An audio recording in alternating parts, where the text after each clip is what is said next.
Hi everyone, I'm back with a new tutorial. In this video, I'm going to let you know the ways to make Google Drive link for photos.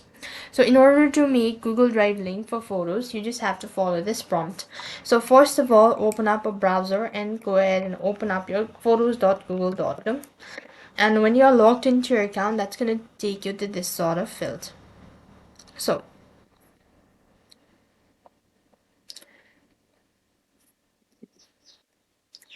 you just have to go to drive.google.com first of all. On this page, what next you need to do is you just have to go ahead and press on the file. So go to my drive and select type and go to videos or photos and images.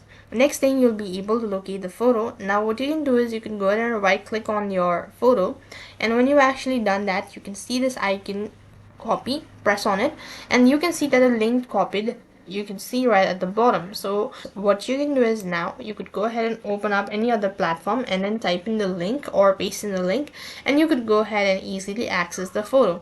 So basically this is how you could go ahead and make Google Drive link for photo. That is all for this video. I hope the video was helpful. Make sure to like, share and subscribe to our channel. Thank you for watching. See you in the next video.